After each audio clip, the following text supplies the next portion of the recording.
जब व्यक्ति अहंकार में फुदक फुदक करने लगता है, जब व्यक्ति अहंकार में उचकने लगता है, जब व्यक्ति अभिमान में फूल जाता है, मेरी फैक्ट्री, मेरा घर, मेरी जमीन, मेरी जायदाद, मेरा गाड़ी, मेरा बंगला, मेरे बच्चे, मेरी फैक्ट्री, अरे मैं 4 चांद लगा दूंगा, मेरी गाड़ी, मेरा बंगला। और जब धन के अहंकार में, सत्ता के अहंकार में, अभिमत्ता में जब व्यक्ति भगोने में फुदकने लगता है, पृथ्वी पर फुदकने लगता है, तो भगवान भी अपने पलड़े से, अपने उस खोचे से माल को पलट देता है। और वो पलटा ये कोरोना महामारी में। अब घर में धन जरूर है, पर वो धन भी किसी काम का नहीं। भगवान के आगे हाथ जोड़कर बैठा है, सही कर दो, अब कोई नहीं कर सकता। अब वो अटैची भरा हुआ पैसा काम आएगा क्या? अब वो सामान काम आएगा क्या? अब वो गाड़ी और बंगला काम आएगा क्या? कुछ नहीं, सारा धरा की धरा रह गया। हाँ, इतना जरूर काम आएगा, जो भगवान का भजन किया है, जो शिव महापुराण की कथा का रसास्वादन श्रवण करा है, जो शंकर की कथा का रस तत्व ग्रहण करा है, वो शंकर की कथा काम आ जाएगी, ये पक्का है, ये पक्का। वो पलट देता है।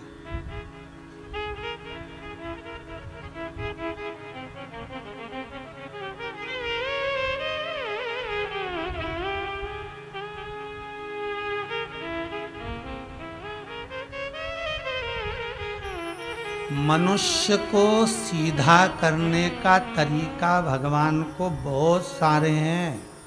भगवान के पास में बहुत सारे तरीके हैं। कभी भूकंप ला देता है, कभी बाढ़ ला देता है, कभी त्रासदी ला देता है, कभी हिला देता है, कभी सूखा। उसके पास में ढेर सारे तरीके हैं। अपने पास में कोई तरीका नहीं, एक ही तरीका है कि भगवान की भक्ति करो, स्मरण करो, उसके भजन में डूबे रहो। और उसने जन्म दिया है तो पेट वो भरेगा, बस उसके विश्वास पर जीते रहो। तो भगवान भी कहता है कि तू चिंता मत करना, जन्म मैंने दिया है, पैदा हुआ तो माता के स्तनों में दूध मैंने दिया, पेट मैंने भरा, तो मरने के बाद भी कफन भी मैं ही दूंगा, अग्नि भी मैं ही दूंगा। और वो आज भगवान ने कलिकाल में सिद्ध कर दिया। ना मोहल्ले वाले, अरे पड़ोसी भी आंख कर आंसू नहीं पोंछ रहे, मोहल्ले के लोग देखते रह रहे हैं बस कि मर गया, रो रहे हैं, पर कोई आंसू पोंछने वाला नहीं। कौन चुप करा रहा है? कौन आंसू पोंछ रहा है?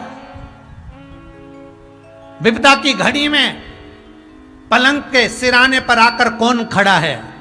जो तुमने भजन किया, जो तुमने दान किया, जो तुमने पुण्य करा, जो तुमने सत्कर्म करा, वो सम्मुख में खड़ा।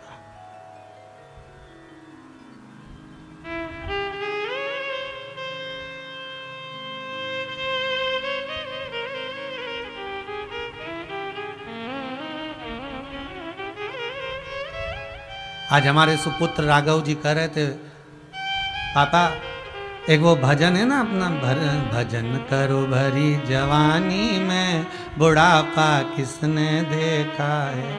आज वो भजन गाना, हमने कहा बेटा वो भजन भी अब फेल हो गया, अब वो भजन भी फेल हो गया कि भजन करो भरी जवानी में, बुढ़ापा किसने देखा। 2021 में देखा कि बुढ़े तो फिर भी ठीक है, जवान निपटे जा रहे हैं, अब कौन सा भजन लाओगे? अब उस भजन को थोड़ा सा बदल कर, भजन करो हर श्वास में, हर श्वास में, प्रत्येक श्वास में शिव रटो, वृथा जन्म मत खोए, ना जाने इस श्वास का फिर आवन होए ना होए। अब वो श्वास आएगी ना आएगी भरोसा ही नहीं है। भजन भी गया, तेरा पल पल बीता जाए, मुख से जप ले नमः शिवाय। बस अब तो भगवत भजन हर पल, हर घड़ी, हर क्षण, हर श्वास में भगवान को रोज धन्यवाद दो, प्रतिदिन।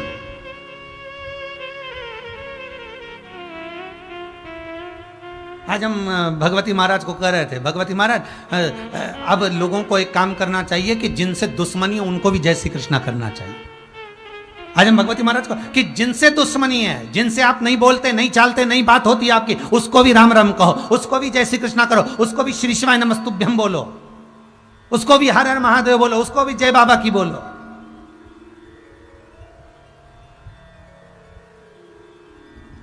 क्योंकि ये समय अब दुश्मनी निभाने का नहीं, अब प्रेम बांटने का है। और प्रेम बांटने के लिए तुम्हें कहीं जाने की जरूरत नहीं, तुम अपने घर पर रहो, तुम अपने घर में रहो और घर में रहकर अपने जिससे दुश्मनी भी हो गई ना, उसको फोन लगा कर कह दो तुम चिंता मत करना, हम बैठे हैं, बिल्कुल टेंशन मत लेना, भगवत भजन करो। आस्था चैनल पर कथा आ रही है 2 बजे से 5 बजे तक, सीवर वाला महाराज बाचरिया है, कथा सुनो, टेंशन नहीं लीजिएगा।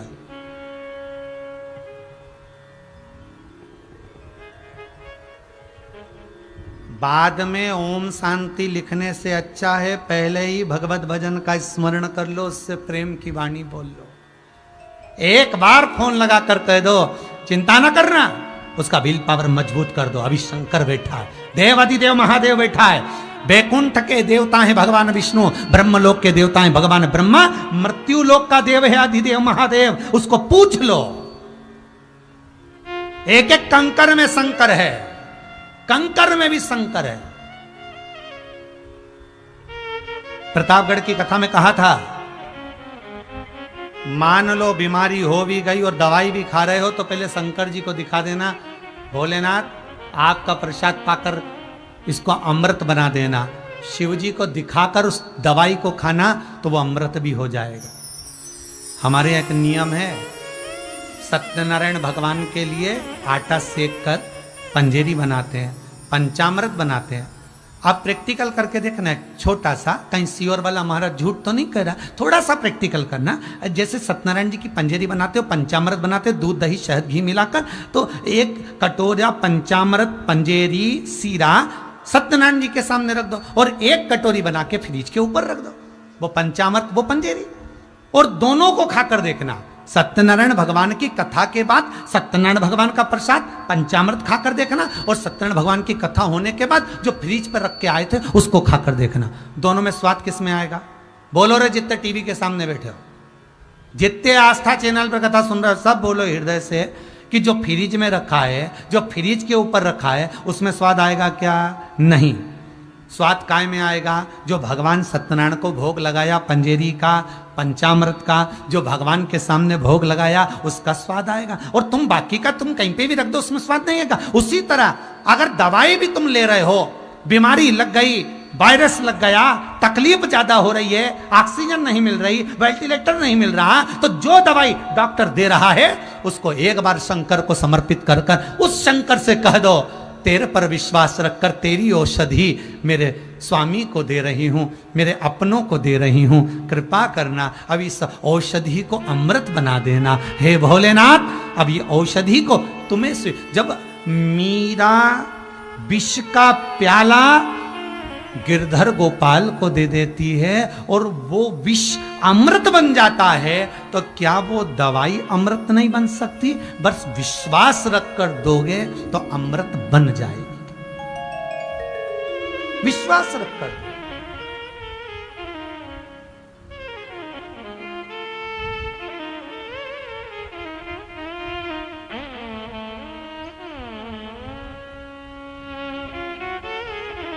अगर विश्वास रख कर दिया है तो अमृत बनी है।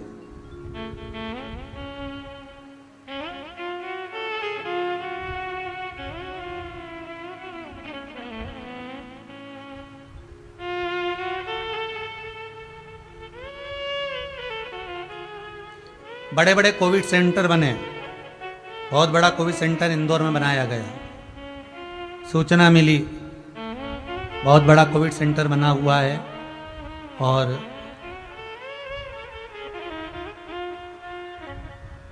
राधा स्वामी सत्संग व्यास में बना हुआ है। दवाइयाँ चालू हो गई, मरीज भी आना प्रारंभ हो गए। सूचना मिली तो हमने एक माहेश्वरी जी हैं, उनको खबर करी कि एक काम करिए, आप वहाँ पर जाकर थोड़ा सूचना दो कि जितने मरीज इस कोविड सेंटर में रह रहे हैं उनको कम से कम 5 या 10 मिनट का भगवत कीर्तन कराओ।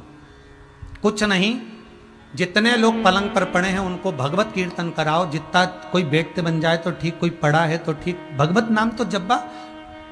व्यक्ति का शरीर तो कष्ट में, भगवत भजन करने में क्या दिक्कत है।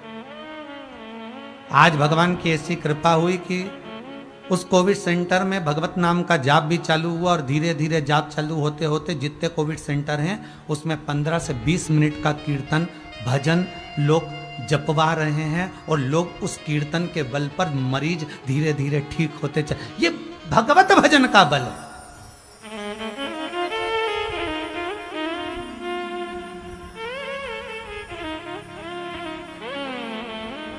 इस भजन के बल पर प्रहलाद जे, इस भजन के बल पर प्रहलाद को खोलते हुए तेल में डाल दिया तो ठंडा पानी बन गया, अग्नि में पटक दिया तो राख का ढेर बन गया, अरे पुष्प का ढेर बन गया, पानी में डाल दिया तो बचकर निकल कर आ गया। जब प्रहलाद भगवत भजन के बल से काल की मुख से निकल कर आ सकता है, ध्रुव जी महाराज काल के मुख से निकल कर आ सकते हैं,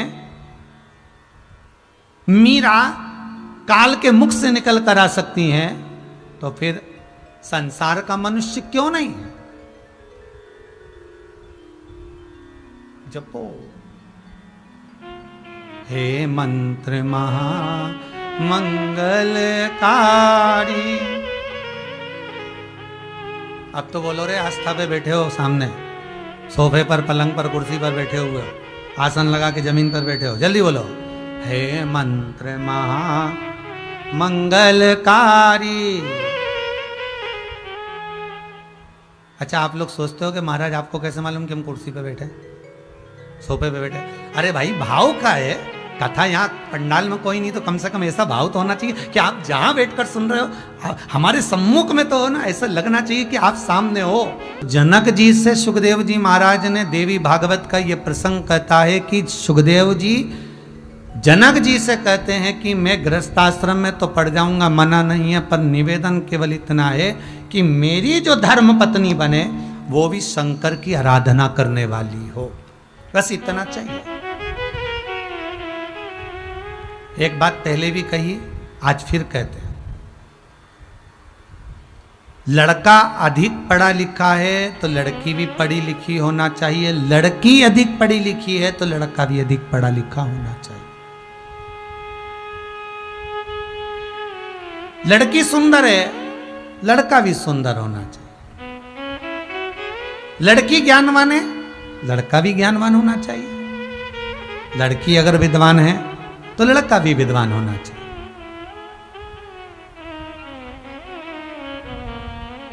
यदि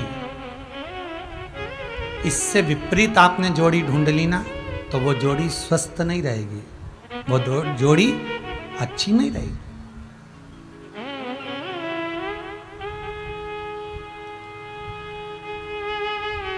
अगर आपकी बेटी, आपका पुत्र भगवान की भक्ति में डूबने वाला है ना भाई, तो भगवान से निवेदन करना कि इसके लिए लड़का लड़की हम ढूंढे तो भगवत भजन करने वाला ढूंढे।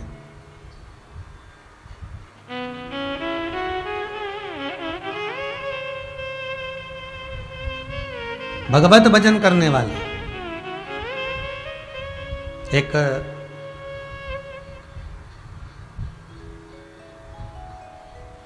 घर में बहू, बेटा, पोता, पोती और पिता, 5 सदस्य घर में रह रहे थे। पिताजी को खांसी चलने लगी।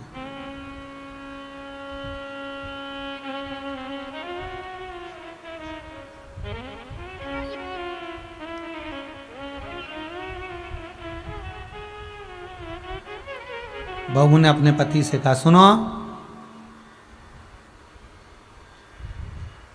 बच्चों को पढ़ने में डिस्टर्ब होता है, परेशानी होती है, पिताजी को जो माली का कमरा है चौकीदार वाला, उस कमरे में ठहरा दीजिए।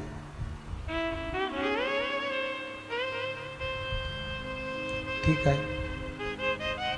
और अपने पिताजी को कह दो बार बार इधर ना आए, हमें घंटी लगा देते हैं, पिताजी घंटी बजा देंगे, सामान हम यहाँ से भेज देंगे उनको खाने पीने का। ठीक है। पिताजी से बेटे ने कहा, बाबू, हे बाबूजी, पिताजी, आप माली के कमरे में रह लोगे? हाँ बेटा, क्या दिक्कत है, बुढ़ापा शरीर है, मुझे तो काटना है जीवन, कोई बात नहीं, वहां रह लूंगा।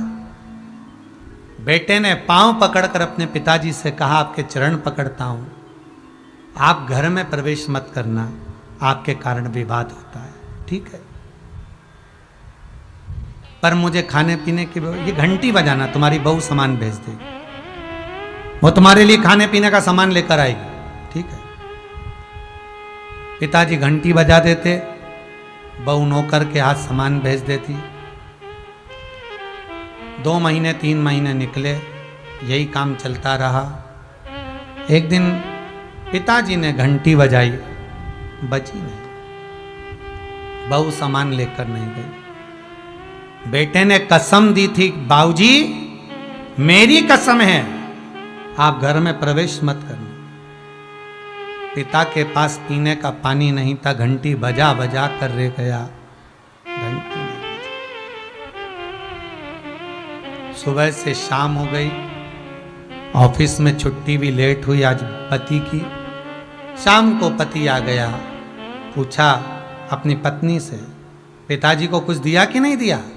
उन्होंने घंटी नहीं बजाई, शायद उनके पास रखा होगा। बेटा दौड़ कर गया, बाप के कमरे में जाकर देखा तो बाप पलंग से नीचे पड़ा था। पिताजी, आपने घंटी नहीं बजाई?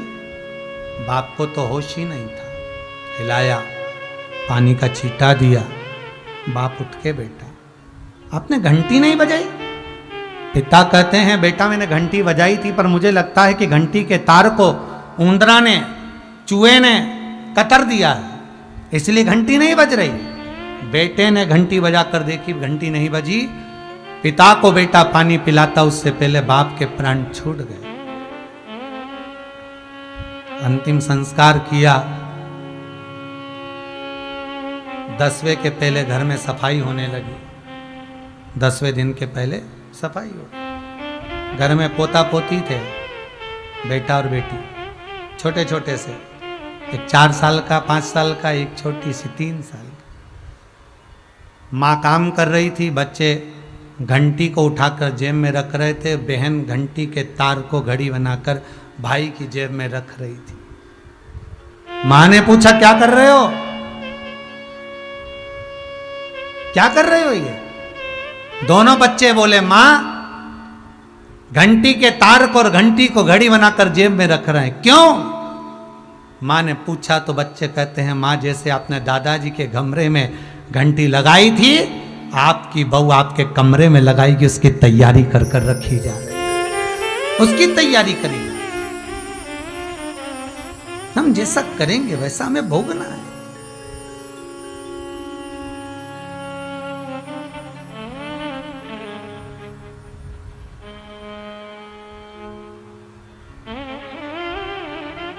हम जैसा कर्म करेंगे उसके अनुसार हमें भोगना पड़ेगा।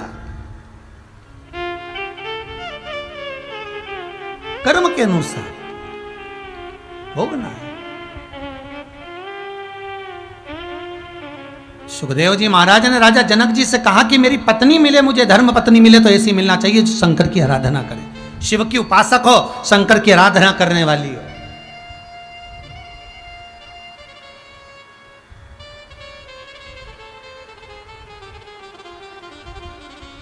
और आपसे भी निवेदन है, जितने लोग कथा सुन रहे हो, मुझे बहुत अच्छा लग रहा है। राजगरिया परिवार में बहू भाभियाँ अपने अपने पतियों के साथ भाव से कथा श्रवण कर रही हैं। और कई लोगों के फोटो जो व्हाट्सएप पर आए हैं और टीवी पर चल रहे हैं, कई लोगों ने भेजे, अपनी अपनी पत्नियों के साथ बैठे कथा सुन रहे हैं। कोई बच्चे लोग बैठे हैं, भजन कर रहे हैं, बहुएं इतना आनंद से भजनों में नाच रही हैं, श्रृंगार आनंद है। ये सब जो आप लोग भाव से कर रहे हो, अच्छी खुशी की बात है कि कम से कम अगर पति धर्मात्मा है तो पत्नी भी धर्मात्मा। बेटा भगवत भजन में डूबा हुआ है तो बहू भी भगवत भजन में डूबी हुई है, साथ में बच्चे भी भगवत भजन में डूबे हुए हैं। ये बड़ी प्रसन्नता की बात है।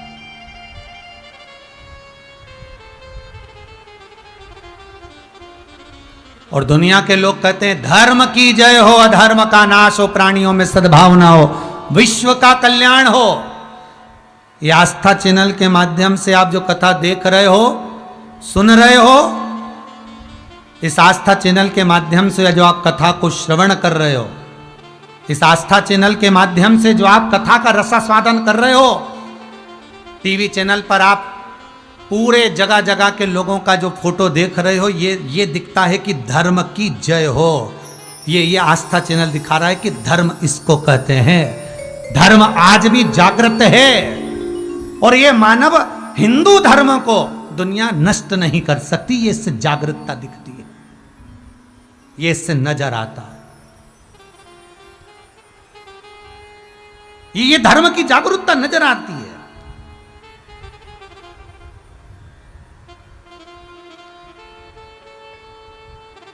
कि धर्म है क्या?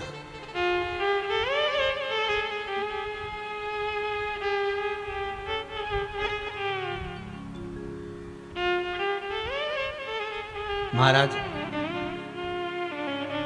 सुखदेव जी कह रहे हैं मैं विवाह तो कर लूंगा जनक जी महाराज, पर गुरुदेव विवाह करूं तो पत्नी शिव भगत मिलना चाहिए। बड़ी भगवान की कृपा होती है जो पत्नी अच्छी मिल जाती है। भगवान की बड़ी कृपा होती है।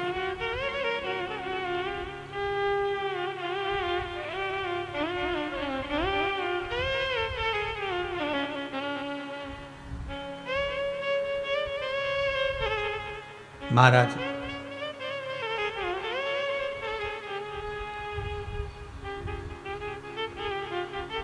जनक जी ने कहा यदि तुम्हारे पिता वेद व्यास जी चाहेंगे तो तुम्हारी जो धर्म पत्नी मिलेगी वो भी शिव की भगत मिलेगी। पितरों की कन्या पीवरी, पितृलोक में जो पितृ निवास करते हैं,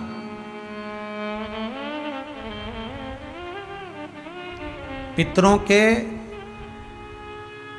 4 द्वार हैं, 4 श्राद्ध होते हैं, 4 नवरात्रे होते हैं। 4 पितरों के द्वार के 4 पितृलोक के 4 द्वार हैं और 4 द्वार पर 4 पितृ विराजमान होते हैं। उन पितरों की बेटी, आपको पहले भी कथा में कहा, एक पितृ की 3 बेटियां हैं, मैना, धन्या, कला, जिनके घर में पार्वती जी का जन्म हुआ। धन्या जो सुनैना बनी, जिनके घर में सीता जी प्रगटी। कला कीर्ति बनी, जिनके घर में राधा प्रगटी।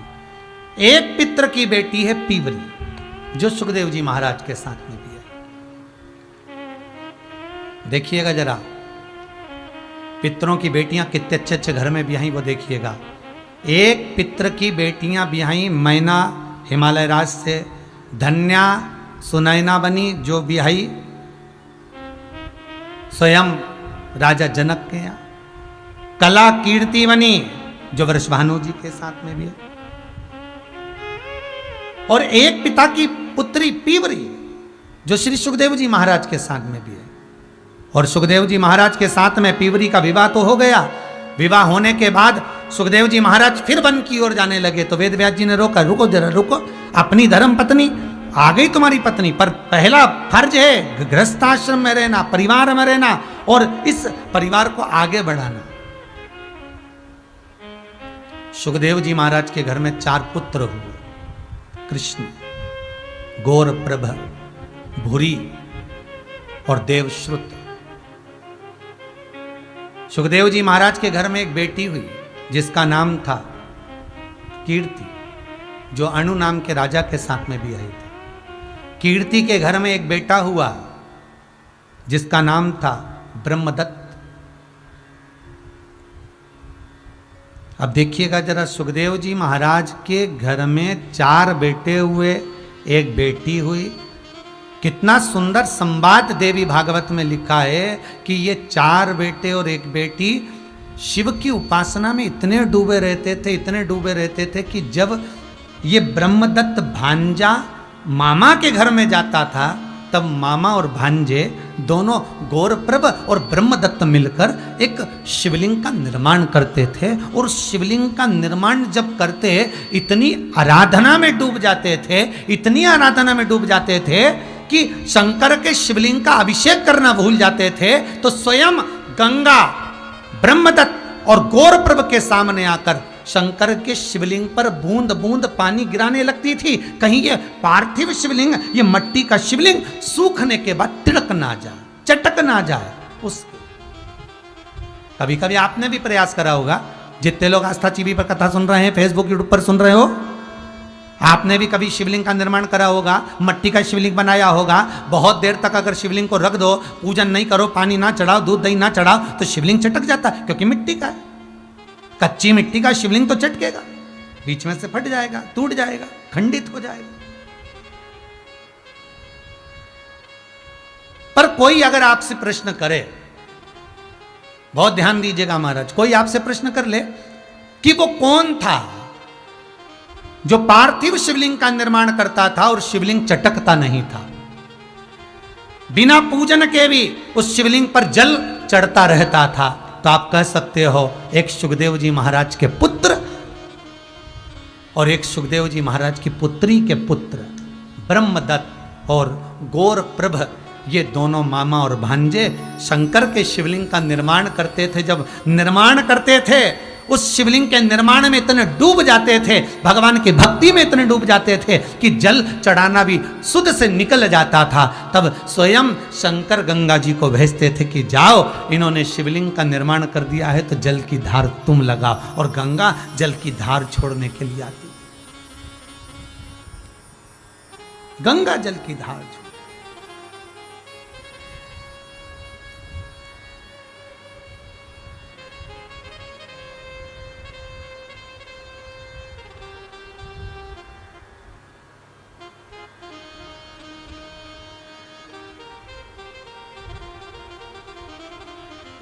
हमारे गुरुदेव इंदौर हवेली जी श्री काका जी महाराज विठलेश राय, हमारी जो विठलेश सेवा समिति है वो उन्हीं के नाम से चलती।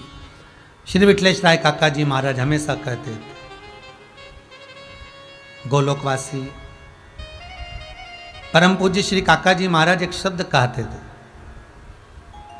मिश्रा भगवान की सेवा करने बैठो, ठाकुर से लाड़ लड़ाने बैठो, और मान लो कोई वस्तु अगर नहीं भी है तो उसका दुख मत करो। ये मेरे काका जी महाराज, मेरे गुरुदेव महाराज का शब्द है, श्री विठलेश राय काका जी महाराज। और मेरे काका जी महाराज जी की सुंदर गादी पर जो विराजमान हुए गोलोकवासी परम पूज्य श्री देवकीनंदन जी महाराज जी, वो भी गोलोकवासी, उनके भी शब्द यही रहे। जब हम ठाकुर का श्रृंगार करें, जब हम ठाकुर जी से आराधना करने के लिए बैठे, जब भगवान से हम लाड़ लड़ाने के लिए बैठे, जब हम किसी मंदिर में, हवेली जी में, भगवत भजन में सेवा करने के लिए बैठे और मालूम पड़े कि तुम्हारे पास में कोई वस्तु नहीं है, कोई वस्तु चली गई, छिन्न हो गई, समाप्त हो गई, तो वहां यह विचार न करें कि वस्तु चली गई, छिन्न हो गई, समाप्त हो गई।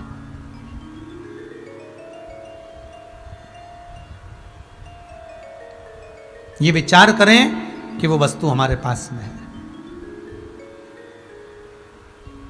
इसी बात को हम कहेंगे, फिर कहेंगे, एक बार पहले भी कहा, ये हमारे गुरु के शब्द हैं, उसको समझिएगा। दुनिया के कई लोग कहते हैं, तुमको ज्ञान देने वाले कहते हैं, थोड़ा बचा कर चलो, बुरे वक्त में काम आएगा, थोड़ा जोड़ कर चलो, बुरे वक्त में काम आएगा। घर के लोग करें, थोड़ा जोड़ कर चलो, बुरे वक्त में काम आएगा। मतलब घर के लोगों को मालूम है कि तेरा कहना है तो इतना भगवान का भजन करो, इतना शिव का स्मरण करो कि बुरा वक्त ही काय को आएगा।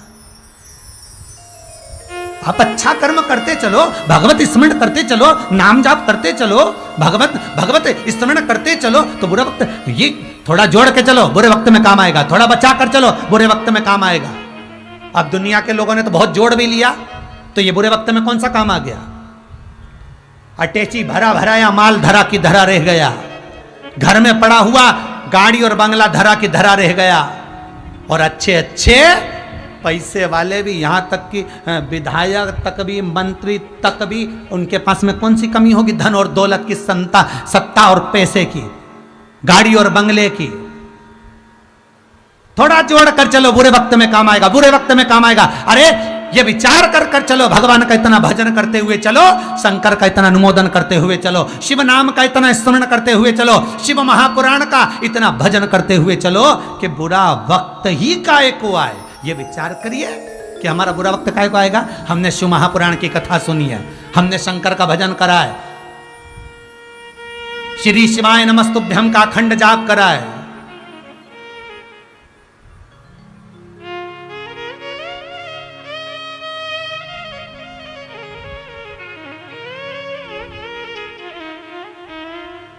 श्री शिवाय नमस्तुभ्यम को जपा है। क्यों आएगा बुरा वक्त? तेरे दरबार की बाबा निराली शान देखी है, तुझे देते नहीं देखा पर झोली भरी देखी है। ये वो है, उसका स्मरण अगर आपने करा है तो बुरा वक्त नहीं आ सकता। आप किसी कार्य को सिद्धता की ओर लेकर जाए।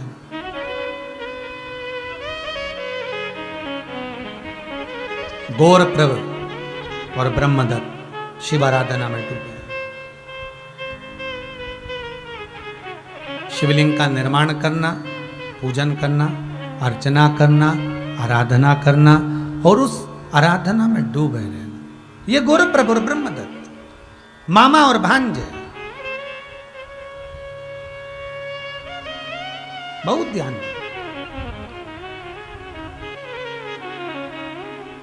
कभी जीवन में मौका मिले,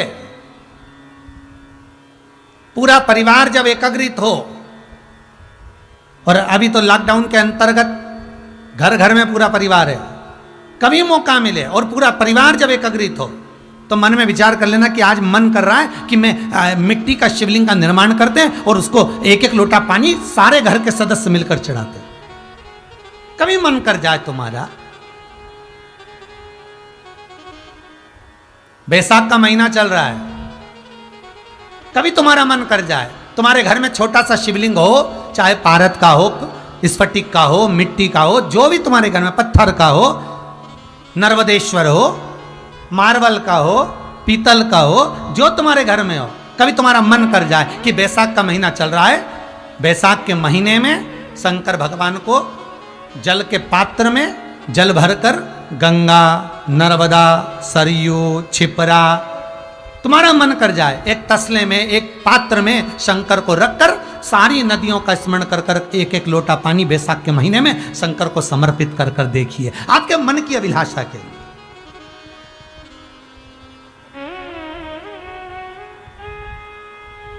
एक उत्सव मना कर देखिए, वो अपने ही घर में, कहीं दूसरी जगह नहीं जाना, तुम अपने घर। उज्जैनी में, काशी में, सोमनाथ में, मल्लिकार्जुन में, ओमकारेश्वर में, भीमाशंकर में, वैद्यनाथ में, सारे ज्योतिर्लिंगों में बैसाख के महीने में 5, 7, 11 कलश मिट्टी के, चांदी के भरकर, तांबे के भरकर लटकाए जाते हैं शिव के ऊपर, अलग अलग नदियों के भाव से, गंगा, छिपरा, नर्मदा, सरयू, सरस्वती, यमुना, सारी नदियों के भाव से, और वो बूंद बूंद पानी शंकर जी के ऊपर धीरे धीरे कर कर चढ़ता रहता है। क्यों? कहते हैं कि ये बैसाख के महीने में शंकर पर जो जल चढ़ता है वो मनोकामना को पूर्ण करने का होता है, रोग मुक्ति के लिए होता है, कार्य सिद्धि। जैसे आज सतुवई अमावस्या, सतुवई अमावस्या के साथ में आज ये अन्नदान अमावस्या। आज की अमावस्या का वर्णन कितना कहा कि पितृपक्ष में जो अमावस्या आती है उसका भाग केवल पितरों को प्राप्त होता है, पर यह सतुवई अमावस्या आज का दिया गया अन्न के निमित्त, अगर मालूम पड़े आप कहीं जाकर अन्न का दान नहीं कर सकते तो अन्न के निमित्त से अगर आपने 1 रुपया भी निकाल दिया है, और आपके परिवार में, कुटुंब में, कबीले में, मोहल्ले में कोई बिना खाया पिया भूखा तड़प कर अगर कोई चला भी गया है, बिना पानी पिए भी कोई चला गया है, बिना गंगा जल के भी चला गया है, तो आज का किया हुआ दान उस जीव को प्राप्त हो जाता है। इसलिए इसको अन्नमावस्या भी कहा, सतवाई के साथ। ये केवल सतवाई नहीं, अन्नमावस्या।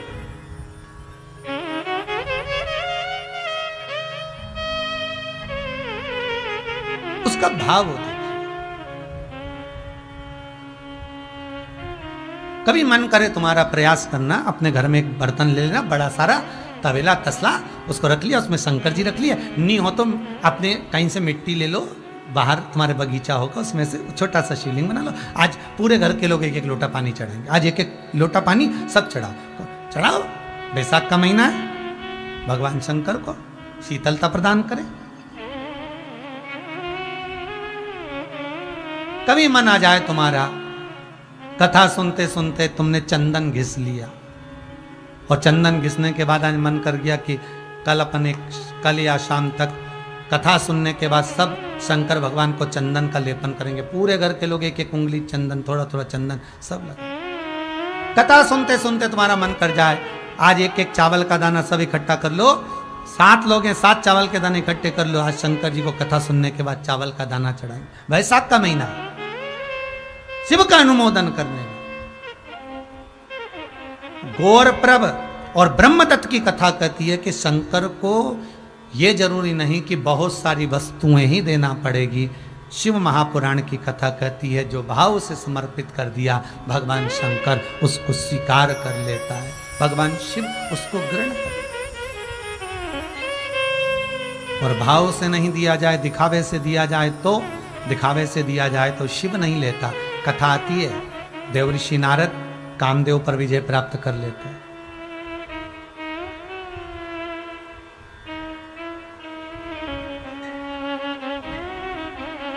और देवऋषि नारद जब कामदेव पर विजय प्राप्त कर लेते हैं, और विजय प्राप्त करने के बाद कामदेव पर विजय धारण कर सबसे पहले कामदेव पर विजय प्राप्त करने के बाद देवऋषि नारद भगवान शंकर के पास जाते हैं और शिव जी से कहते हैं जिस कामदेव को आप नहीं जीत पाए उसको मैंने जीता।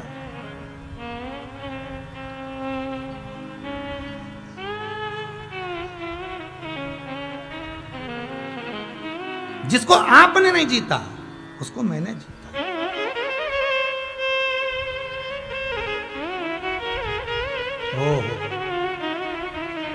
शंकर भगवान बड़े प्रसन्न हुए, गले से रुद्राक्ष की माला निकालकर देवऋषि नारद के गले में पहना दी।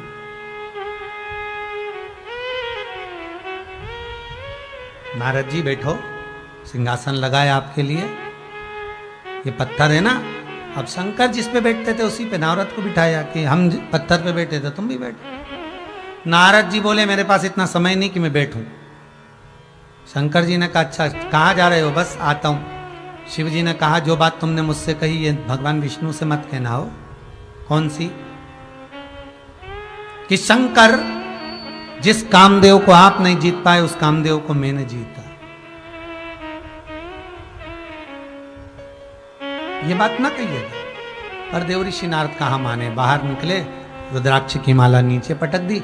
नंदी ने उस माला को उठा लिया और नंदी उस माला को उठाकर लेकर शिव जी के पास चले गए। भोलेनाथ प्रभु, भगवान शंकर जी ने पूछा नंदी तो इतना गुस्सा क्यों कर रहा है? शंकर के करीब में रहने वाला, शंकर के पास रहने वाला विषधर सांप भी नर्म हो जाता है, शंकर के करीब में रहने वाला शेर भी नर्म पड़ जाता है, शंकर के करीब में रहने वाला नंदी आज इतना क्रोध करे किस लिए?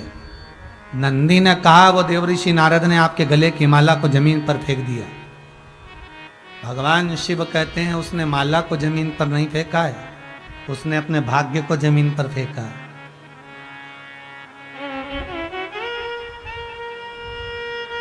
शंकर का एक रुद्राक्ष भी यदि आपके पास में है तो समझ लो वो शिव ही है, शंकर ही है।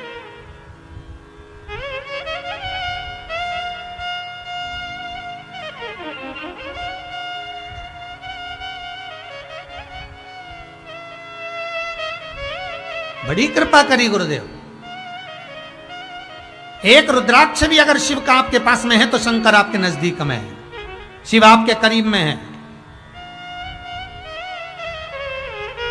पर केवल इसको 5 रुपए का 10 रुपए का रुद्राक्ष मत समझना, इसको 20 रुपए और 50 रुपए का रुद्राक्ष मत समझना, इसको समझना कि ये करोड़ों की पूंजी तुम्हारे पास है, स्वयं शिव तुम्हारे पास में।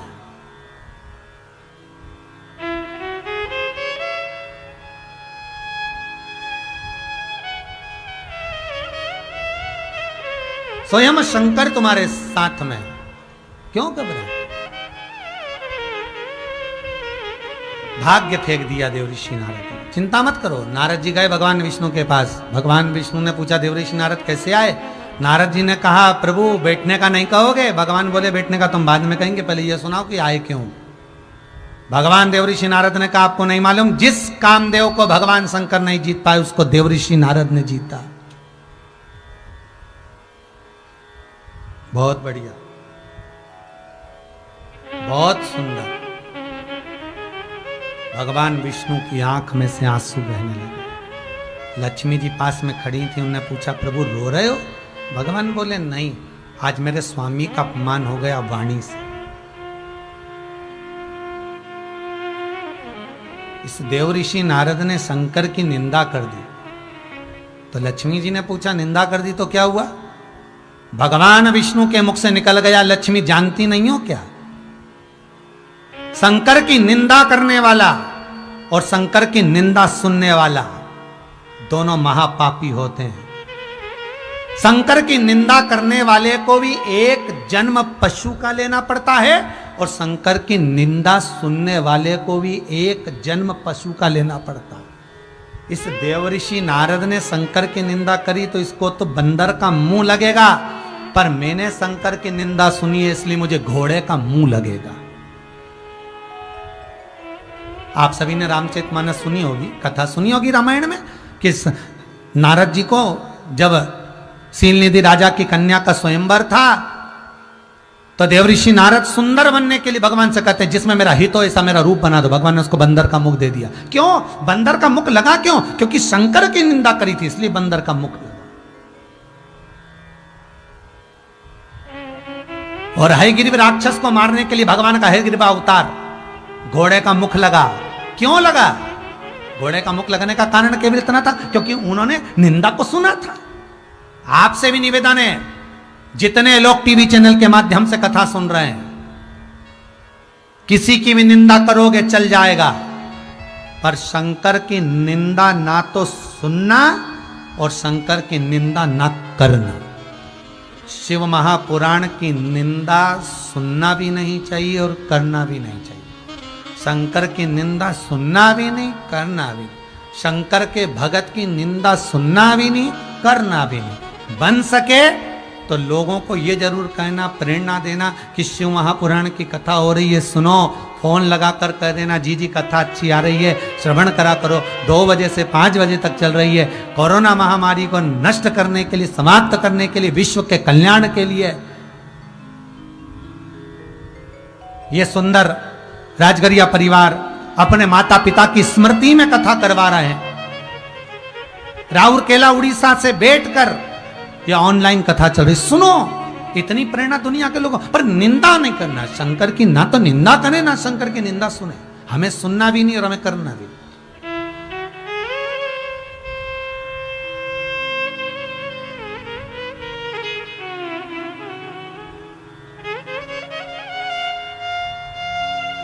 शिव जी का नाम क्या है? एक नाम है शंकर का भोला। जरा जम के बोलो रे जितने बैठे हो सामने, क्या नाम है? भोला। अब हमारे यहाँ एक बहुत सरल भाषा में कहते भोले का भगवान, मतलब जो भोला है ना उसको कुछ नहीं करना, उसके लिए जो करेगा वो ही करेगा, अपने को कुछ नहीं करना। तो जो भोले के भगत होते हैं ना उनके लिए भी वही भगत सोचता रहता है, वो जाने उसका काम नहीं, अपने को कुछ नहीं सोचता।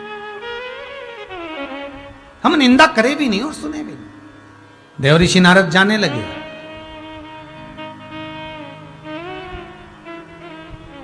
भगवान विष्णु ने लक्ष्मी जी से कहा जाओ जरा गाय का गोबर लेकर आओ, जाओ जल्दी गाय का गोबर लेकर आओ। और गाय के गोबर से ये देवऋषि नारद जहां पर बैठा था मैं लीप दो। लक्ष्मी जी ने पूछा अमृत से लीप दूं तो? नहीं नहीं नहीं, गाय के गोबर से लीपना। जाओ।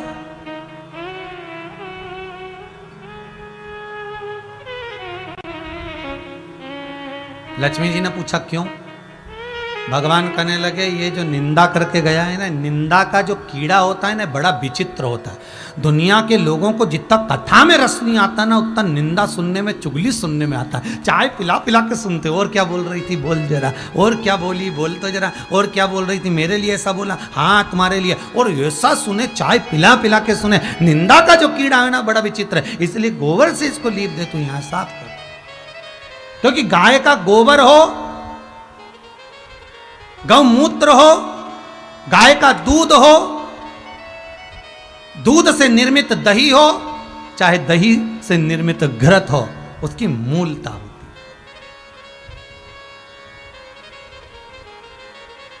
अग्नि पुराण कहती है अन्न 5 रात्रि तक हमारे शरीर में रहता है। कितने? 5 रात्रि। दूध 7 रात्रि तक हमारे शरीर में रहता है। दही 20 रात्रि तक हमारे शरीर में रहता है। और गाय का घी 1 महीने तक हमारे शरीर के अंदर रहता है। कितने महीने तक? 1 महीने तक। इसलिए हिंदू धर्म में कहा जाता है कि गाय के घी से निर्मित भोजन बनाकर जब हम कंडे में, अग्नि में छोड़ते हैं तो हमारे पितृ और हमारे देवता प्रसन्न हो जाते हैं। पितृ और देवता प्रसन्न हो जाते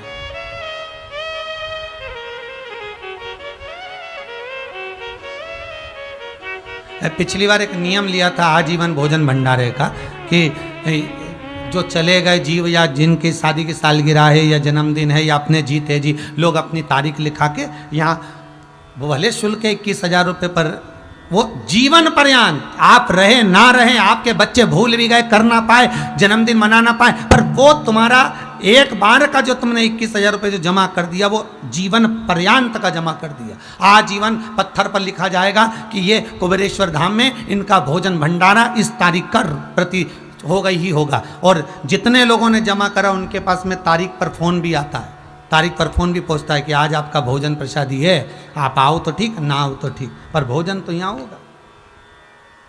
भले आप रहे ना रहे, अपने हाथों से जो हमने सत्कर्म कर दिया वो बुक कर दिया, वो पक्का है, वो छूटा नहीं। और सबसे बड़ी प्रसन्नता की बात तो यह है कि यहाँ गौशाला में जो गौ माता है, उस गौ माता का जो दूध आता है, दूध से जो घी बनता है, उस घी से जो सामग्री बनती है वही भोजन भंडारे में चलती। तो जरा विचार करिए कि गाय के मात्र घी और शक्कर को मिलाकर कंडे पर, अग्नि पर छोड़ने में पितृ और पूर्वज प्रसन्न हो जाते हैं, देवता प्रसन्न हो जाते हैं। तो उस भाग को अगर हम किसी को ग्रहण कराते होंगे तो उसका सुख क्या होता हो, उसका आनंद क्या होता हो।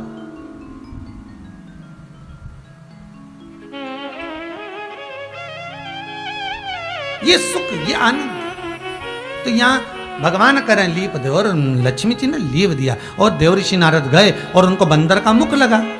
आखिरी में क्षमा मांगी, मैं करूं क्या? का चंद्रभागा नदी के तट पर जाओ, आराधना करो। चंद्रभागा नदी के तट पर जाकर आराधना करी, आराधना करी तो भगवान का दर्शन हुआ। क्षमा मांगी शंकर भगवान से, मुझे क्षमा कर दो। भगवान भोलेनाथ बोले मुझे तो गुस्सा आया ही नहीं, ना मुझे क्रोध आया, ना मैंने कुछ कहा, क्षमा मांगने की जरूरत भी नहीं, क्षमा।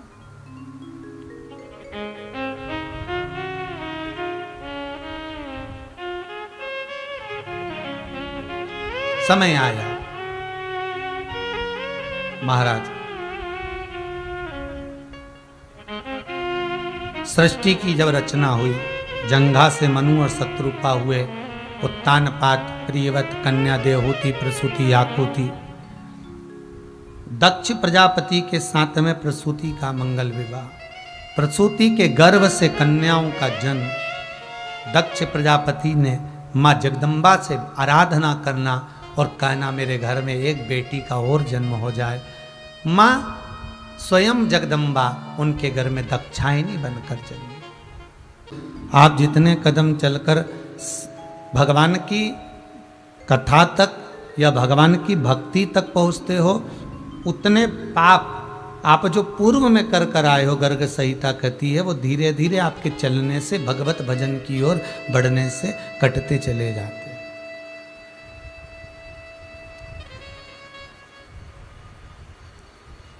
आपका वो पाप कट रहा है।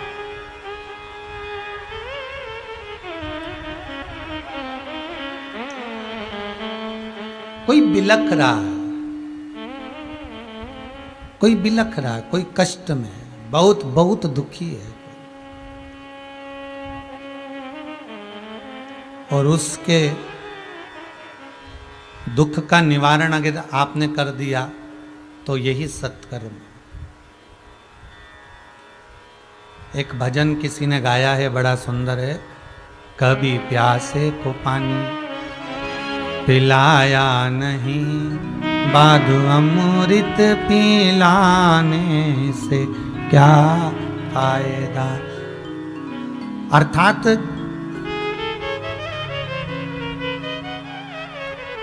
जब उसको जल की जरूरत है, जब उसको पानी की जरूरत है, जब उसको भोजन की जरूरत है, तब हम उसको भोजन नहीं दे पाए, जब हम उसको जल नहीं प्रदान कर पाए। और बाद में हमने भोजन भंडारा चलवाया, बाद में हमने बहुत सारा भोज करवाया, बहुत ब्राह्मणों को भोजन भी करवाया, हमने साधुजनों को भी भोज करवाया, हमने बहुत चींटियों को भी अन्न का दाना दिया, सब कुछ करा, पर वो चला गया। तब वो जीवित था और उसको जरूरत थी, तब हम दे नहीं पाए।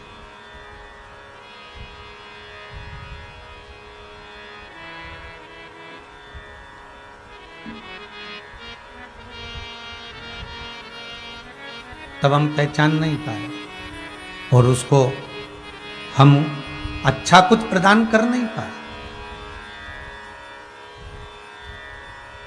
बक्सर बिहार वाले मिश्रा जी, आप अगर कथा सुन रहे हैं तो बड़े ध्यान से सुनिएगा। ये जो व्यक्ति सत्कर्म करता है, मंदिर जा रहे हो ये आपका कर्म, माला जप रहे हो ये आपका कर्म, अगरबत्ती लगा रहे हो ये आपका कर्म है।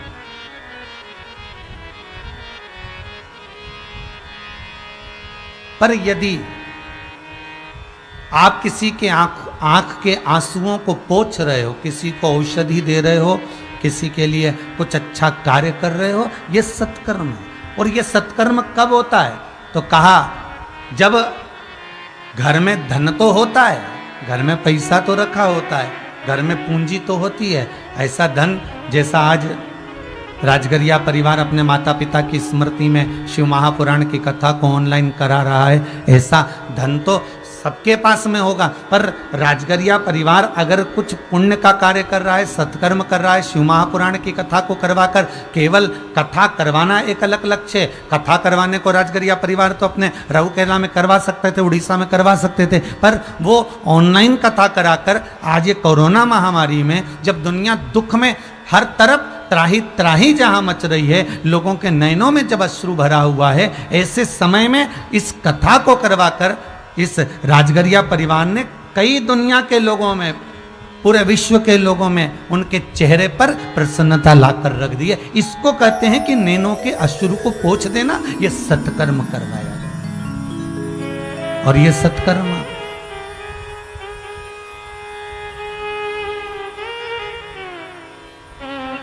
जब होता है तो हमारे पूर्वजों की कृपा, माता पिता की कृपा, घर के बुजुर्गों की कृपा और उस पूर्ण परम ब्रह्म परमात्मा की कृपा होती है, तब जाकर यह सत्कर्म हो पाता है।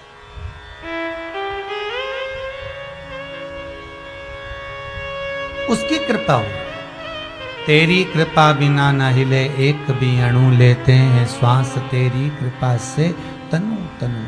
हे गंगाधार मुक्ति द्वार ओमकार, ये उसकी कृपा से, और उसकी कृपा बिना कुछ भी। शिव महापुराण की कथा कह रही है शंकर की कथा करी है, शंकर का अनुमोदन कर रहा है, शिव महापुराण का स्मरण कर रहा है। अगर एक क्षण के लिए भी हम भगवान की भक्ति में बैठ रहे हैं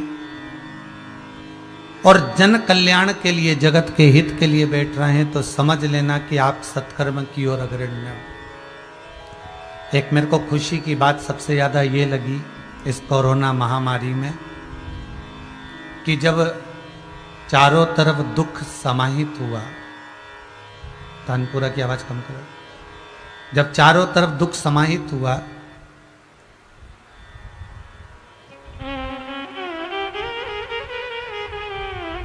इस वायरस ने त्राही त्राही मचाई, तो हर जगह के जितने भी, चाहे जिस धर्म का व्यक्ति, चाहे जिस वर्ण का व्यक्ति, प्रत्येक धर्म वाले ने, प्रत्येक वर्ण वाले ने भगवान को पुकारा जरूर है कि प्रभु अब बहुत हो गया, अब थोड़ा ये जगत के लोगों को श्वास प्रदान कर दीजिए, सांस दे दीजिए, थोड़ी सी श्वास दे दीजिए, बहुत हो गया।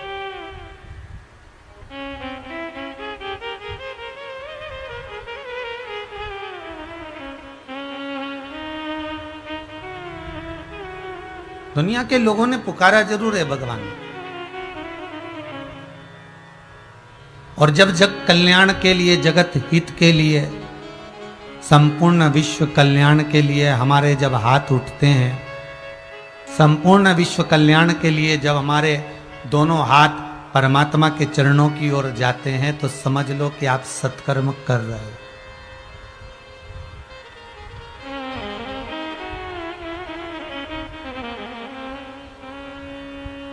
बहुत छोटी सी बात है, समझ जाएं तो अच्छा है। प्रतिदिन जब तक ये वायरस समाप्त नहीं होता, कोरोना महामारी समाप्त नहीं होती, प्रतिदिन आपके घर में जो मंदिर है, देवालय है, पूजन स्थल है, ठाकुर जी बैठ रहे हो, चाहे राम जी बैठ रहे हो, चाहे देवी जी बैठ रही हो, चाहे शंकर जी बैठ रहे हो, जो भी आपके यहाँ विराजमान हैं, उनके चरणों में जाकर 2 मिनट के लिए ओम अक्षर का नाद करना, या श्री शिवाय नमस्तुभ्यम बोल लेना, या भगवान शंकर से विनती करना, सर्व जगत हित के लिए, संपूर्ण विश्व कल्याण के लिए।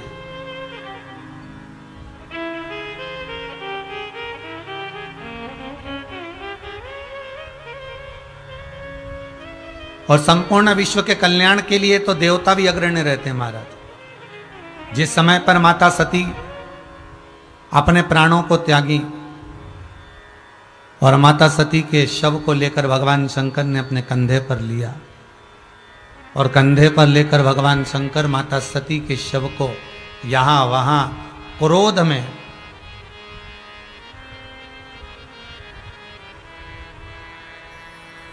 घूमने लगे,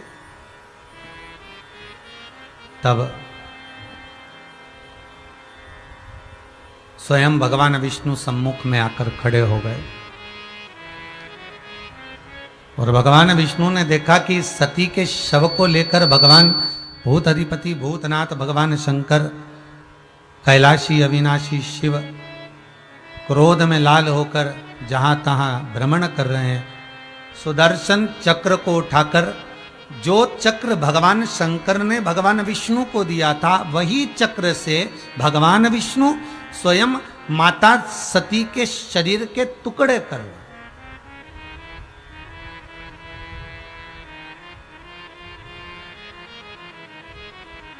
और माता सती के शरीर के टुकड़े करे, और वह टुकड़े जहां जहां पर गिरे वो शक्तिपीठ बन गए।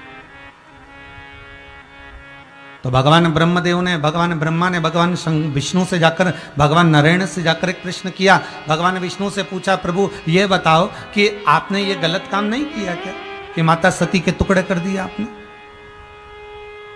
आपने मां जगतजननी जगदम्बा माता सती के शरीर के टुकड़े करे हैं, दक्षायनी के शरीर के टुकड़े करे हैं, ये अच्छी बात नहीं है, ये श्रेष्ठता नहीं है आपकी।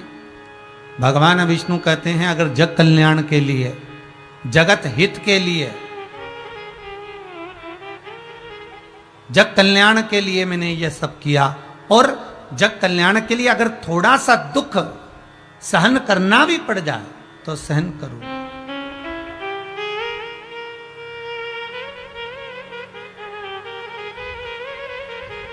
एक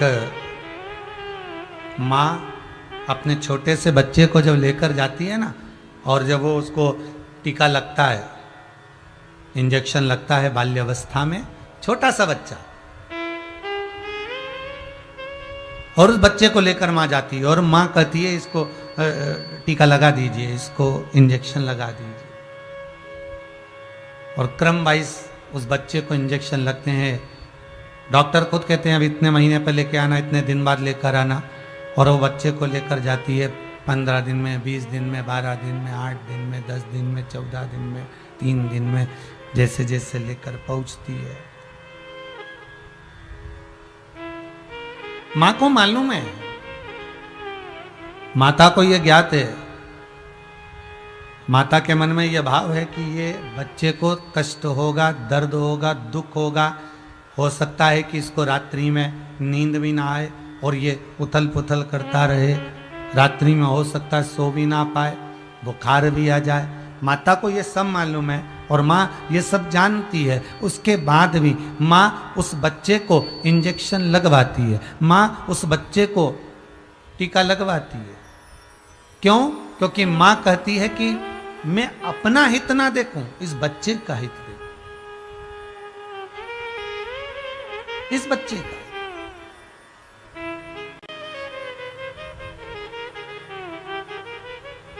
थोड़ा लगेगा जरूर।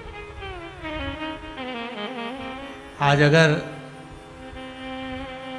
संपूर्ण भारत की भूमि पर पुलिस प्रशासन थोड़ा सा प्रेशर दे रही है, घर में रहो, बाहर मत निकलो, दरवाज़ा बंद कर कर रखो, थोड़ा दुकानें बंद कर कर रखो, तुम अपने घर में रहो, थोड़ा उनका क्रोध दिख जरूर रहा है, पर इससे फायदा आपका है।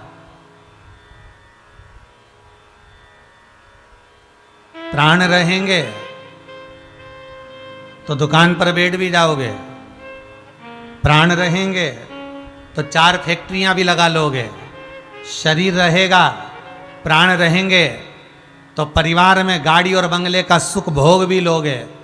और अगर मालूम पड़े दुकान खोलकर बैठ गए और वायरस लग गया, कोरोना जैसी महामारी लग गई, और मालूम पड़े हॉस्पिटल में पड़े रहे और आखिरी में राम नाम सत्य हो गया, तो फिर वो कमाने का लाभ क्या होगा? थोड़ा कष्ट जरूर होगा, होगा थोड़ा कष्ट।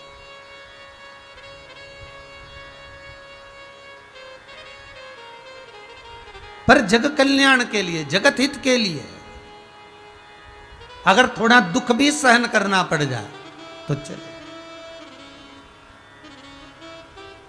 श्री सुखदेव जी महाराज जो भगवान शंकर का ही एक अंश माने जाते हैं, जिस समय पर भगवान सुखदेव जी महाराज स्वयं एक तोते का एक छोटा सा बच्चा,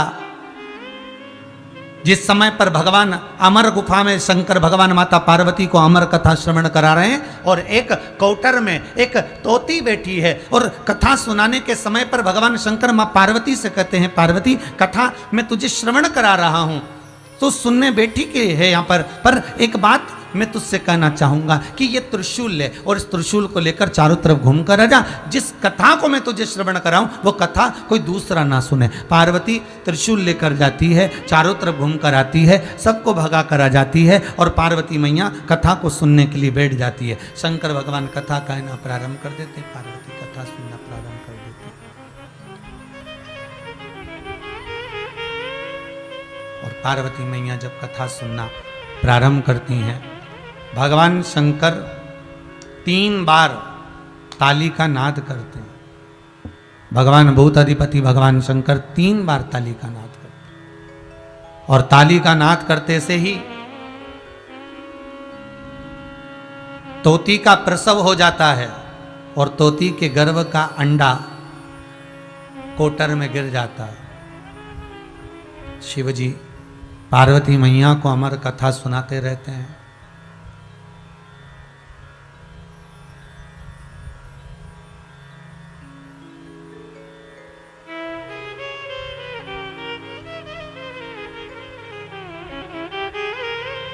और ये वही अमर कथा है जो भगवान शंकर बड़े भाव से अपने हृदय चित्त में धारण कर कर रखे थे। पार्वती मैया श्रवण करती है, पर कुछ देर बाद माता पार्वती के नैनों में निंद्रा समाहित हो जाती है, मां सो जाती है। कल एक कथा में विराम पर एक छोटा सा भजन की लाइन गाई थी कि पाप करंता हसे ये मनवा, जाप करंता रोवे। पाप करंता हसे ये मनवा, जाप करंता रोवे। काम क्रोध में निस दिन जागे, कथा कीर्तन सो। ऐसी फूटी गई तकदीर, कहो ना कैसे तारो।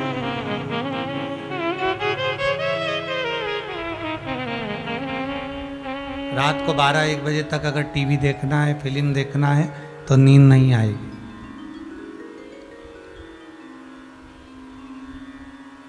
12-1-1 बजे तक नाटक देखना है, फिल्म देखना है, सीरियल देखना है तो नींद नहीं आएगी। और मालूम पड़े किसी ने ले जाकर तुमको सुंदरकांड के पाठ में बिठा दिया, क्योंकि ज्यादातर जगह जगह पर सुंदरकांड का जो पाठ होता है ना, वो रात को ही होता है, फ्री समय पर।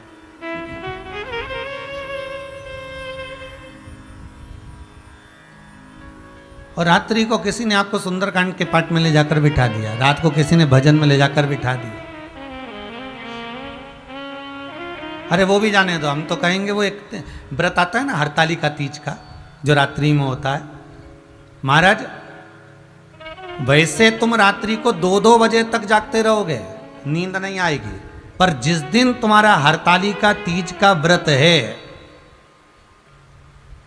ऐसा होता है, यूं तुम रात दोपहर के 1-1 बजे तक भूखे रह जाओगे चल जाएगा, पर जिस दिन तुम्हारा एकादशी का व्रत है, जिस दिन तुम्हारा सोमवार का व्रत है, जिस दिन तुम्हारा मंगलवार का व्रत है, जिस दिन तुम्हारा चतुर्थी का व्रत है, जिस दिन तुम्हारा पंचमी छठ का तीज का व्रत है, उस दिन तुम्हें सुबह से बस उठते से चाय पीते से भूख लगना प्रारंभ हो जाएगी। ये है।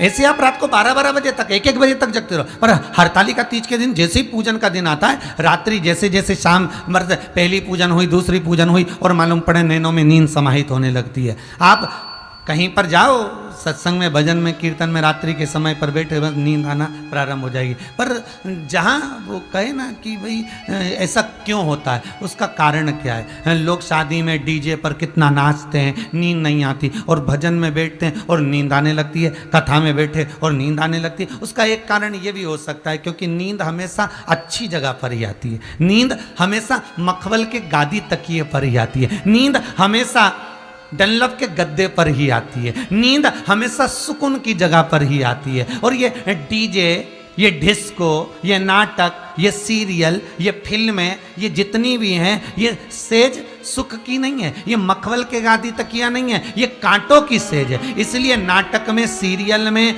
डिस्को में, पार्टी में, शादियों में नींद नहीं आएगी, पर सत्संग में, भजन में, कीर्तन में, स्मरण में, नामावली में नींद आएगी, क्योंकि वो मखमल की सेज हो जाती है, वो भगवान की गोद हो जाती है। और भगवान की गोद में जब मनुष्य बैठता है तो उसको आनंद की अनुभूति हो जाती है।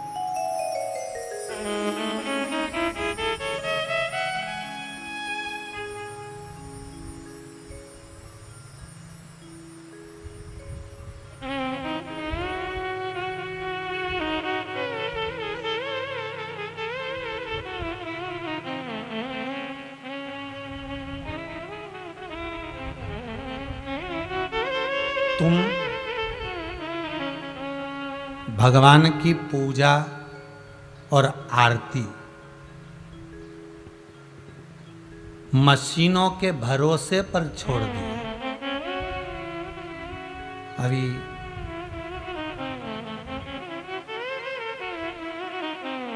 इससे पहले प्रतापगढ़ कथा थी और प्रतापगढ़ के पहले दुर्गापुर कथा थी।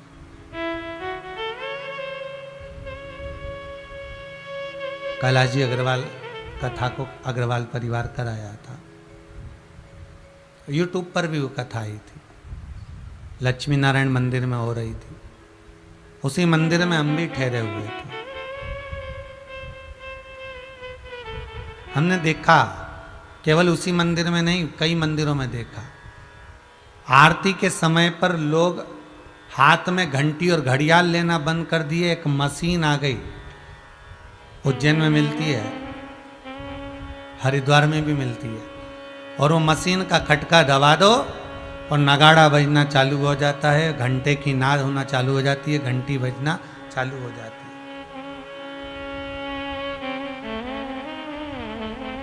विचार करिए जरा, हमने आरती और पूजन को मशीनों के बल पर छोड़ दिया, इसलिए उस परमपिता परमात्मा ने भी तुमको वेंटिलेटर के बल पर छोड़ दिया।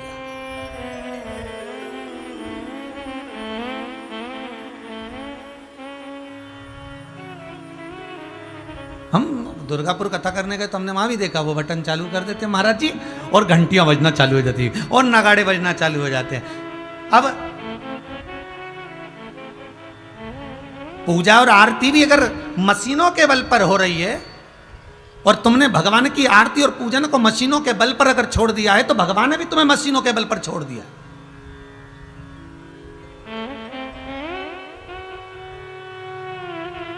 और भगवान भी कह रहा है छोड़ दो इसको वेंटिलेटर पर, मशीनों के। इसने मेरी पूजन को, मेरी आरती को, मेरे भजन को, मेरे कीर्तन को, मेरे नाम स्मरण को, मेरी भक्ति को केवल मशीन का एक ठिकाना बना रखा है।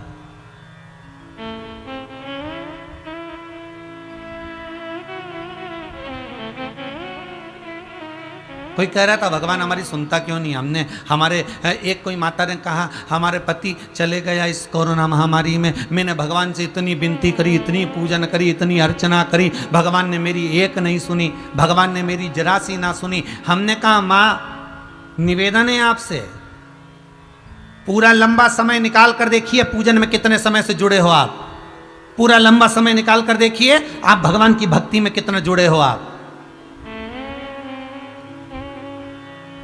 एक गुरुजी ने एक शिष्या से पूछा तुम्हारे ससुर की उम्र कितनी है? गुरुदेव 22 साल। तुम्हारी सास की उम्र कितनी है? गुरुदेव 38 साल। गुरुदेव फिर पूछे तुम्हारी उम्र कितनी है? 52 साल। तुम्हारे पति की उम्र कितनी है?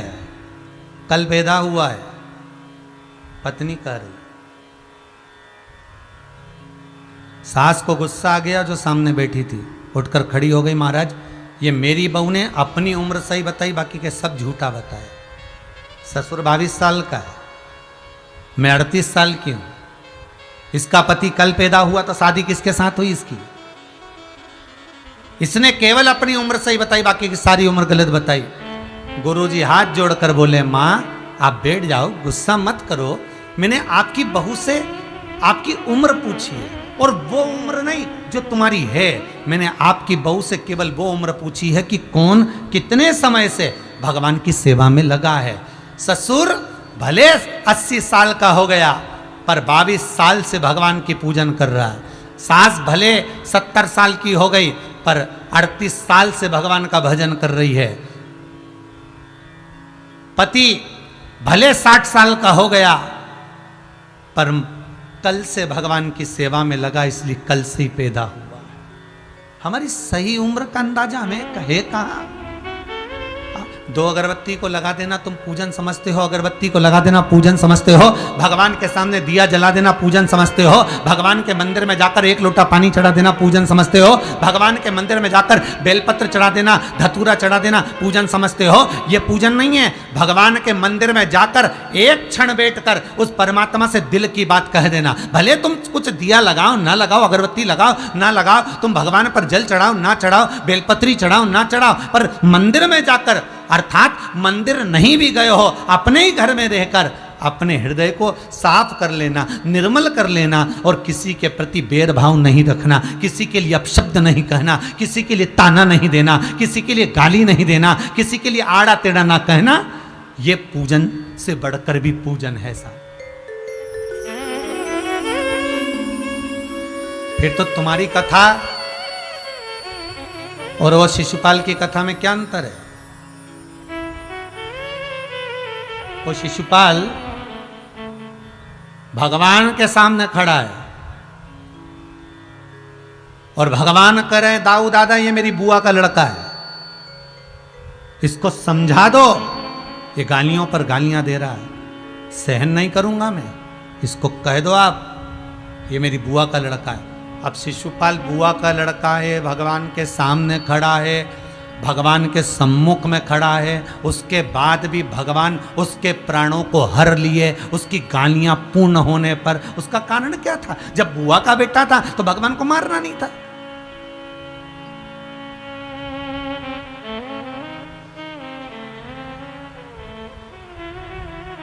जब भगवान कृष्ण के सामने खड़ा था तो भगवान को मारना नहीं था, क्योंकि भगवान सम्मुख में, फिर क्यों मारा?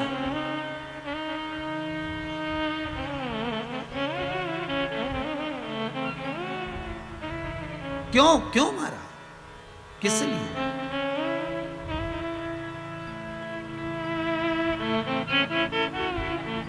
भगवान कह रहे हैं दिखावे की पूजन ना हो,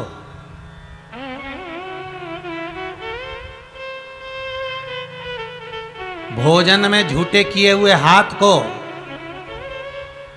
पानी से धोया जा सकता है,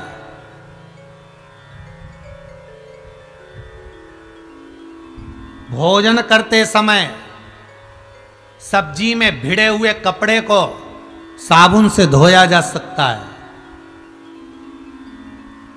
पर कमाई करते समय झूठे किए हुए हाथ को 1 रुपये को 2 रुपये बनाते समय, कमाई करते समय झूठे किए हुए हाथ को ना तो पानी से धोया जा सकता है ना साबुन से धोया जा सकता है।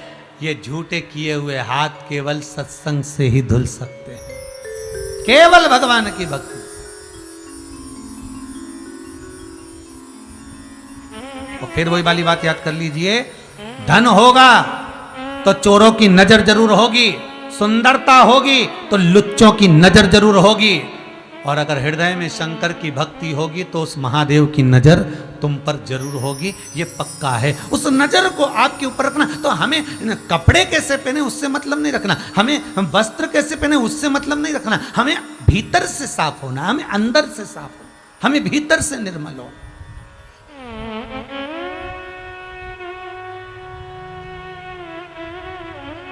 हमारा मन पवित्र नहीं है।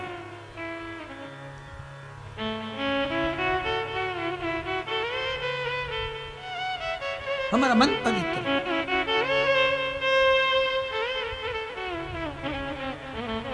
हमें भगवान की याद कब आती है? सोमवार आता है तब शंकर जी की याद आ जाती है, मंगलवार आता है तो हनुमान जी की याद आ जाती है। पूरे व्हाट्सएप पे देख लेना तुम भले हो, मंगलवार आएगा तो हनुमान जी का फोटो आ जाएगा, सोमवार आएगा तो शंकर जी का फोटो आ जाएगा, शनिवार आएगा तो शनि महाराज का फोटो आ जाएगा, शुक्रवार आएगा तो देवी जी का फोटो आ जाएगा, रविवार आएगा तो सूर्य नारायण भगवान का फोटो आ जाएगा। हम देवता को भी उसी दिन याद कर रहे हैं जिस दिन उसका वार है, इसके सिवाय हम उस देवता को याद नहीं कर रहे हैं।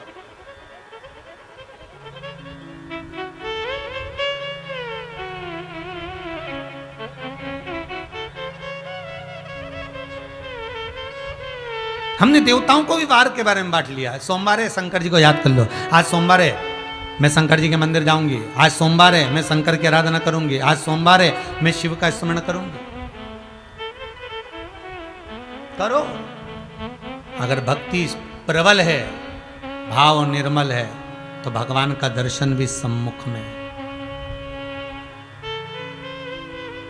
कल समीर जी के मोबाइल पर बहुत सारे लोगों ने अपने अपने फोटो डाले। उसमें कुछ फोटो लोगों ने डाले कि गुरुदेव से कहना 60% कोरोना था, पूरे शरीर बेकार हो चुका था, केवल मोबाइल पर शिव महापुराण की कथा को सुन सुनकर श्री शिवाय नमस्तुभ्यम का जाप कर कर ठीक होकर घर आ गया हूं। गुरु जी को कहना, फोटो तक भेजा उस व्यक्ति ने। अगर आस्था चैनल वालों के पास में है वो फोटो तो दिखाइएगा। उन लोगों ने अपने फोटो भेजे हैं कि हम भगवान शंकर की मात्र कथा का रसस्वादन कर कर, शंकर का अनुमोदन कर कर, शिव महापुराण का स्मरण कर कर हम वापिस लौट कर आ गए। शंकर की रुचि अर्थात शिव महापुराण की कथा फिर कहती है कि दिखावे से शंकर को मत रिझाओ। भगवान को दिखावा प्रिय नहीं है। आप किस कलर के कपड़े पहने हो, कौन से कपड़े पहने हो, भगवान को उससे मतलब नहीं है। कपड़ा बदलने से परमात्मा नहीं मिलता, कलेजा बदलने से भगवान मिल जाता है। आप कपड़े कब तक बदलोगे साहब? कपड़ा तो उस लंकाधिपति रावण ने भी बदला था, संत का चोला पहन लिया था, और ऐसा चोला उस संत का पहना और रावण सीता को हर कर चले गया कि वो संत का चोला आज भी कुंभ के मेले में सबसे पहले धोया जाता है तो भी साफ नहीं हो पाता। कपड़े बदलने से क्या होगा?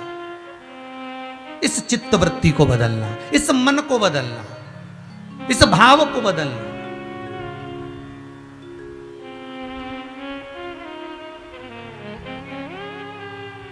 आप उसको रिझाओ, मिलेगा। नीम पर बैठेगा, आम पर बैठेगा, बड़ा चतुर होता है। कांटे की झाड़ी पर कम बैठता है,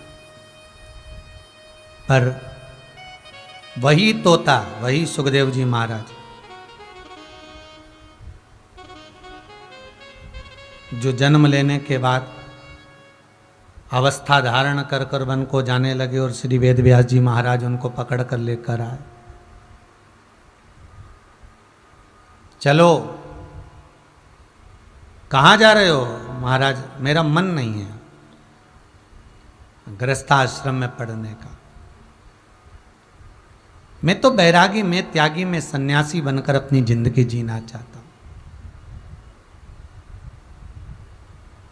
मेरा मन नहीं है गृहस्थाश्रम में पढ़ने। वेद व्यास जी कहते हैं कि सबसे बड़ा आश्रम ही गृहस्थाश्रम है। सबसे बड़ा आश्रम कौन सा? गृहस्थाश्रम। घर के अंदर रहो और गृहस्थाश्रम में रहकर अगर मुख से भगवान का नाम निकल गया तो आनंद की अनुभूति हो गई।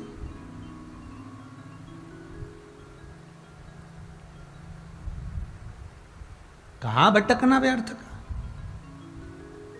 घर में रहो, परिवार में रहो और गृहस्थाश्रम में रहकर भगवत भजन करो। सुखदेव जी महाराज राजी नहीं हुए। वेद व्यास जी ने उनको खूब समझाया, बड़ी मुश्किल से राजी, बड़ी मुश्किल से। और राजी हो भी गए तो मन में आया कि मैं घर में रहूं, गृहस्थाश्रम में जीऊं, अनुमोदन किसका करूं? देखिएगा, जिन शंकर के मुख से श्री सुखदेव जी महाराज ने कथा का रसस्वादन श्रवण किया हो, शिव के मुख से जब कथा को सुना हो, तो वो सुखदेव जी महाराज भगवान शंकर की वाणी को श्रवण करने के बाद सुख तो हृदय में वैसे ही समाहित हो गया, तो फिर भटके का?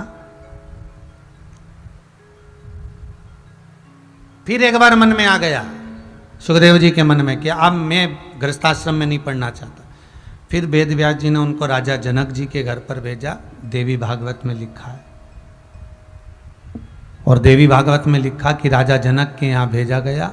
और जनक जी महाराज के यहाँ पर जब सुखदेव जी महाराज गए और जाकर दरवाजे पर खड़े होकर कहा, कह दो श्री वेद व्यास जी महाराज के पुत्र महाज्ञानी श्री सुखदेव जी महाराज आए। जनक जी निकल कर बाहर नहीं आए। जनक जी निकल कर बाहर नहीं आए, क्योंकि उनको लगा अहंकार के शब्द जब निकलते हैं तब तक भगवान का मिलना बड़ा कठिन हो जाता है। अहंकार के शब्द जब छूट जाते हैं तब परमात्मा मिलता जरूर है। अहंकार के शब्द गए और भगवान मिला। ये जो उठा पटक है ना, आप लोग ध्यान दिए होंगे, शादी में गए होगे आप लोग, कोई कोई गया है? आप लोग जितने लोग टीवी पर कथा सुन रहे हो, जितने लोग मोबाइल पर कथा सुन रहे हो, फेसबुक यूट्यूब पर कथा सुन रहे हो, चाहे स्वयं राजगरिया परिवार हो, कभी आपके घर में फंक्शन हुआ होगा, कभी आपके घर में शादी ब्याह हुआ होगा, या जितने लोग कथा सुन रहे हैं आप भी कभी कहीं शादी में, ब्याह में, फंक्शन में, पार्टी में कहीं गए होगे, तो आपने पता करा होगा कि इतने सारे बर्तन वो हलवाई ने लिख दिए। हलवाई ने कितने बर्तन लिखे? ढेर सारे बर्तन लिख दिए। 4 भगोने बड़े वाले, उससे छोटा भगोना 6, उससे छोटा भगोना 8, फिर परात, फिर ट्रे, फिर डोरी, भट्टा, कढ़ाई, तेल की कढ़ाई अलग, घी की कढ़ाई अलग, चाशनी की कढ़ाई अलग, कितना सामान, डस्टबिन, सब कुछ लिखा, प्लेट भी लिखा, चम्मच भी लिखी, सब लिखा। फिर घर के लोग आए और घर के लोगों ने आकर देखा कि साहब इसमें, पूछ लिया घर के लोगों ने, इसमें क्या रखोगे? तो कि इसमें नुक्ती रखेंगे। अच्छा। इसमें क्या रखोगे? इसमें पूड़ी रखेंगे। अच्छा। इसमें क्या रखोगे? तो इसमें सब्जी रखेंगे। इतने भगोने। हाँ। फिर इसमें क्या रखोगे? इसमें कचरा रखेंगे। इसमें क्या रखोगे? इसमें पूड़ी का आटा उसनेंगे। अच्छा। इसमें क्या रखोगे? तो इसमें हम पूड़ी बना बना कर इसमें पटकेंगे। अच्छा। फिर एक इतना लंबा डंडा, ऐसा, ये माइक का डंडा दिख रहा, ऐसा एक लंबा डंडा, और उसमें एक ऐसा चपटा सा ऐसा पलटा, उसको कहते पलटा या खोचा। अब तुम्हारे यहाँ जो भी बोलते हो भाई, जितने लोग तुम लोग कथा सुन रहे हो ना, तुम्हारे यहाँ जो बोलते हो, अब तुम्हारे यहाँ क्या बोलते होंगे हमको नहीं मालूम है। और एक लंबा सा डंडा और उसमें ऐसा लगा हुआ, उसको हमारे यहाँ पलटा कहते हैं, खोचा कहते हैं, वो पड़ा हुआ था। तो हलवाई ने, फिर एक व्यक्ति ने पूछा, ये क्या है? तो कि यही तो काम का है, ये क्या काम आता है?